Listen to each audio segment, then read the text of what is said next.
Donald ট্রাম্পের দাদাগিরিকে শেষ করতে এবার সাম্প্রতিক সময়ে সব থেকে বড় অ্যাকশনে ঝাঁপালো ভারত।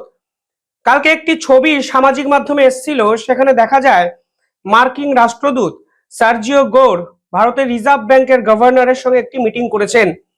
এই মিটিং নিয়ে একাধিক জল্পনা বিভিন্ন মাধ্যমে কিন্তু তৈরি হয়, কিন্তু আজকে রয়টার্স সেই মিটিং এর আলোচ্য বিষয়বস্তু সামনে আনে এবং গোটা বিশ্ব কার্যত চমকে যায়, কারণ ভারত ডিডলারাইজেশনের প্রসেস শুরু করে ব্রিক্স কারেন্সিকে বাজারে গুরুত্ব দেওয়ার জন্য জোর সওয়াল করেছে।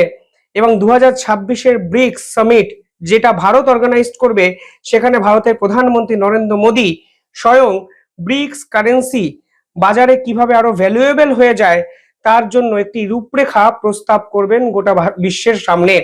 ফলে আলটিমেটলি ডলারকে ডিডলারাইজেশন করা এবং ব্রিক্স কান্ট্রির গুরুত্ব বাড়িয়ে ডিজিটাল কারেন্সিতে ব্রিক্স ওরিয়েন্টেড ট্রেড করার জন্য ভারত সুপারিশ করতে চলেছে, যা এই মুহূর্তে সব থেকে বড় ব্রেকিং। এবং এর ফলে ডোনাল্ড ট্রাম্পের যে ভিত তা কিন্তু নড়ে যেতে শুরু করেছে এবং সম্ভবত সার্জিও গোর ঠিক ভারতের রিজার্ভ ব্যাংকের গভর্নরের সঙ্গে সেই রিলেটেড মিটিং করেছেন। এবং কেন ভারত বিদেশি মুদ্রার যে সঞ্চয় সেখান থেকে ইউএস যে ট্রেজারি বন্ড তার পরিমাণ কমিয়ে দিচ্ছে এবং ডলারাইজেশনকে ডিডলারাইজেশনের পথে কিভাবে নিয়ে যাচ্ছে এবং কেন নিয়ে যাচ্ছে, কেন ভারত আমেরিকার সঙ্গে সংঘাতে জড়িয়ে পড়লো, সে বিষয়ে একটি গুরুত্বপূর্ণ মিটিং সার্জিও গোরের পক্ষ থেকে কিন্তু রিজার্ভ ব্যাংকের গভর্নরের সঙ্গে করা হয়, তা কিন্তু আজকে রয়টার্স কনফার্ম করেছে।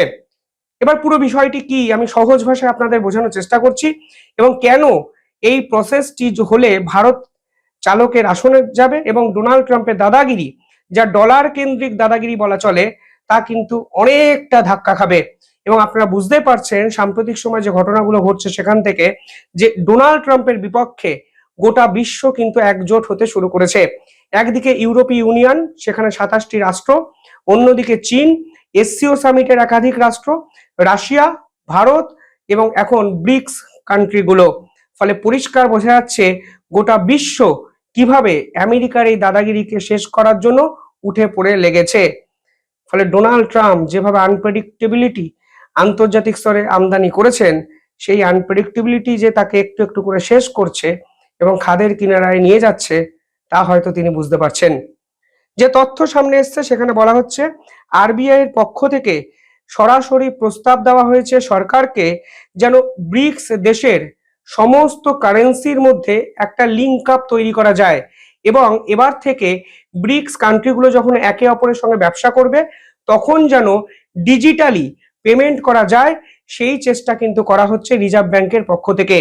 এবং ভারত সরকারকে সরাসরি রিজার্ভ ব্যাংক প্রস্তাব দিয়েছে যে ব্রিক্স সামিটে এবার যেন ভারতের এজেন্ডাই হয় ব্রিক্স ডিজিটাল কারেন্সিগুলোকে লিঙ্ক আপ করার, অর্থাৎ ডলার ভিত্তিক কোনো ব্যবসা বাণিজ্য ভারত আর করবে না। ভারত অন্যান্য দেশকে যখন পেমেন্ট করবে তখন সেই দেশের মুদ্রায় ডিজিটালি টাকা ট্রান্সফার করবে। বিষয়টি কিভাবে হতে পারে আমি আরো একটু সহজ ভাষায় আপনাদের বলছি। ধরুন ব্রিক্স কান্ট্রি 4টে রাষ্ট্র, ব্রাজিল, রাশিয়া, ভারত এবং চীন। চীন থেকে যখন আমরা কোনো জিনিস কিনবো তখন আমাদের চীনের মুদ্রায় ওয়াংয়ে পেমেন্ট করতে হবে। এতদিন বিষয়টি কিভাবে হতো, এতদিন হতো যে আমরা প্রথমে আমাদের ওই নির্দিষ্ট টাকা ইন্ডিয়ান রুপি ডলারে কনভার্ট করতাম, সেই ডলার কনভার্ট হতো চাইনিজ মুদ্রা ইয়াংয়ে। কিন্তু এবার আমরা সরাসরি চীনকে টাকা দিতে পারবো ইয়াং এর মাধ্যমে, ইউপিআই সিস্টেমকে কাজে লাগিয়ে ডিজিটাল কারেন্সি দিয়ে। অর্থাৎ মাঝে যে ডলারের ভ্যালুটা ছিল সেই ভ্যালুটা আর থাকছে না, ডলারকে পাশ কাটিয়ে আমরা সরাসরি কিন্তু টাকা দিতে পারবো। পাশাপাশি রাশিয়া যদি আমাদের কিছু পেমেন্ট করে তাহলে কিভাবে করা সম্ভব, তাহলে রাশিয়ার মুদ্রা আমরা সরাসরি পেতে পারি ডিজিটাল ট্রানজিশনের মাধ্যমে। মাঝে একটি জায়গা থাকবে যেখানে এই টাকাটি অন্য রুপিতে কনভার্ট হবে। এই মেকানিজমটা তৈরি করার কথা কিন্তু ভারত এবার ভাবছে এবং এইটা যদি হয় তাহলে কিন্তু ইউএস স্টেবল কয়েন, যেখানে ডোনাল্ড ট্রাম্পের কোম্পানি বিপুল পরিমাণে ইনভেস্ট করেছে, সেই কোম্পানি কিন্তু বড়সড় বিপদে পড়বে। রয়টার্স কি বলেছে, রয়টার্স বলেছে ইন্ডিয়ান সেন্ট্রাল ব্যাংক অ্যাপ্রুভ করে দিয়েছে যে এই ডিজিটাল কারেন্সি সিস্টেমের লিঙ্ক আপ করার জন্য ভারত সরকার যেন এগোয় সে বিষয়ে। সেখানে বলা হচ্ছে RBI has recommended to the government that proposed agenda in the BRICS summit, অর্থাৎ ব্রিক্সে যেন ভারত এই নির্দিষ্ট এজেন্ডা নিয়ে যায় যে Bharat BRICS digital currency link up করতে চাইছে এবং ব্রিক্সের যত দেশ আছে তাদের সঙ্গে ভারত যেন ডলার বাদ দিয়ে সেই সকল দেশের সঙ্গে রিয়েল টাইম সেই দেশের মুদ্রা ট্রানজেকশনের মাধ্যমে ব্যবসা বাণিজ্য সম্পূর্ণ করে। অর্থাৎ ব্রাজিল, সাউথ আফ্রিকা, ইন্ডিয়া এরা যখন নিজেদের মধ্যে ব্যবসা বাণিজ্য করবে তখন ভারত টাকায় পেমেন্ট করবে, কিন্তু ব্রাজিল তার নির্দিষ্ট মুদ্রায় সেই অর্থটি কনভার্ট হয়ে রিসিভ করবে। এই মিডিলের মেকানিজম সিস্টেমটাই তৈরি করার জন্য আরবিআই, ভারত এবং বিশ্বের সমস্ত দেশ একসঙ্গে কাজ করছে, যা আজকে রয়টার্সের পক্ষ থেকে সামনে চলে এসছে। এই পুরো বিষয়টি যদি সম্পূর্ণ হয় তাহলে আমেরিকান ডলার খেয়ার প্রয়োজন নেই। মাঝে যে সুইফট কোড হয়, যে সুইফট কোডের মাধ্যমে ট্রানজেকশন গুলো কনভার্সন হয়, সেই কনভার্সনের জন্য কিন্তু এই নির্দিষ্ট প্রসেসটি আর প্রয়োজন নেই। ফলে একবার টাকা দিলেই আমরা যেমন গুগল পে, ফোন পে করে কোনো নির্দিষ্ট অর্থ পে করি, তখন রিয়েল টাইম কনভার্সন হয়ে যাচ্ছে। ঠিক একই রকম রিয়েল টাইম কনভার্সন কিন্তু হয়ে যাবে যদি ব্রিক্স কান্ট্রিগুলোর মুদ্রা ডিজিটালি লিঙ্ক আপ করা সম্ভব। 2025 সালেও ব্রিক্স কারেন্সি নিয়ে কিন্তু ব্রিক্স সামিটে কথাবার্তা হয়, তখনও কিন্তু এই ধরনের রেকমেন্ডেশন এসেছিল।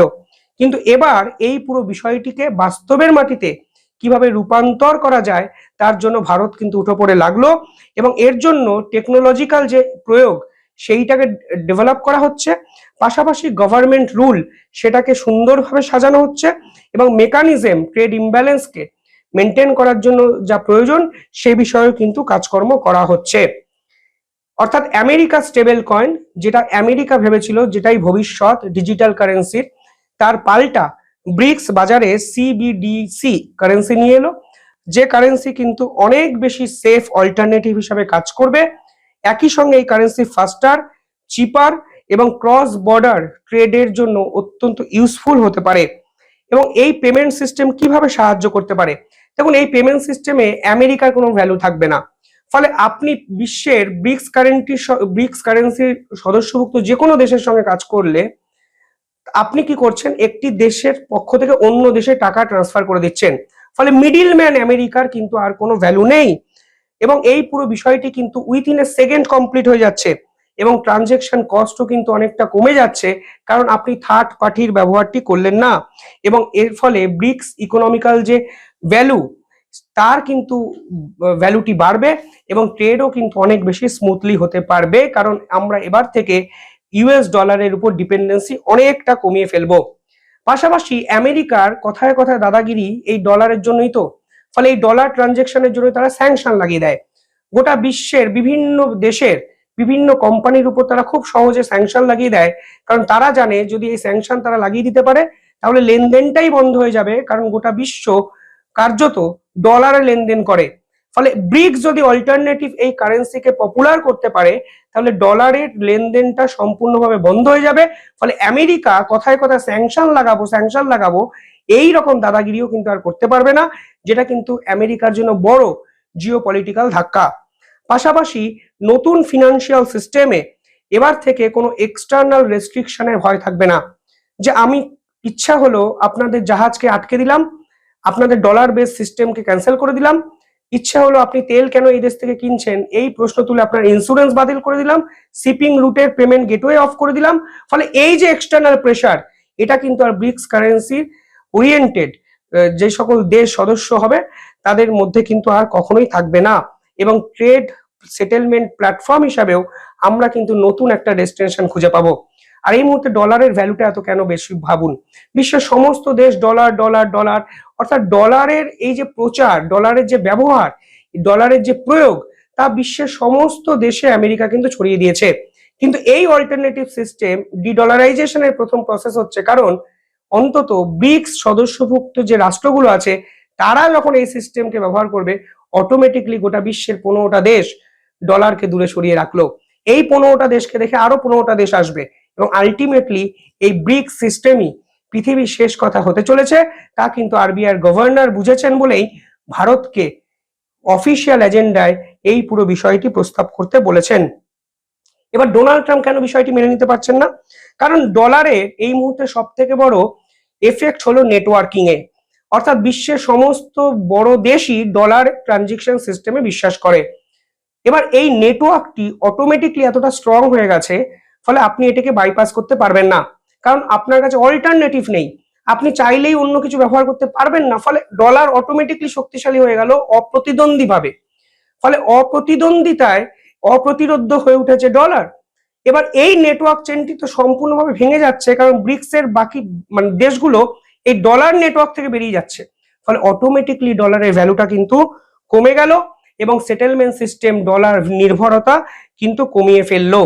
আমরা এবার এর আগে যেমন রুপি থেকে ডলারে কনভার্ট করতাম, ডলার থেকে চীনকে টাকা দিতাম, একে টাকা দিতাম, ওকে টাকা দিতাম, এই ডলারের প্রক্রিয়াটাই যদি অফ হয়ে যায় তাহলে ডলারের ভ্যালুটা কিন্তু থাকলো না। পাশাপাশি এই মুহূর্তে আমেরিকা কিন্তু তার জিওপলিটিক্যাল যে পাওয়ার, সেই পাওয়ারও কিন্তু অনেকটা কমিয়ে ফেলবে, বা আমেরিকার সেই দাদাগিরি কিন্তু আর থাকবে না, কারণ স্যাংশন লাগানোর বিকল্প তাদের কাছে কিন্তু আর কিছু নেই। ফলে ভারত যে পদক্ষেপ নিয়েছে সেই পদক্ষেপে ঘুম উড়ে গেছে ডোনাল্ড ট্রাম্প প্রশাসনের, এবং এর জন্যই মার্কিন রাষ্ট্রদূত সার্জিও গোরকে তিনি রিজার্ভ ব্যাংকের গভর্নরের সঙ্গে মিটিং করতে পাঠিয়েছিলেন, সেটেলমেন্ট করতে পাঠিয়েছিলেন। এবং সার্জিও গোরের ওই স্টেটমেন্ট মনে আছে যে নো আদার পার্টনার আর ইম্পর্টেন্ট দ্যান ইন্ডিয়া, ভারতের থেকে বড় ইউজফুল এবং প্রয়োজনীয় পার্টনার আমেরিকার নেই।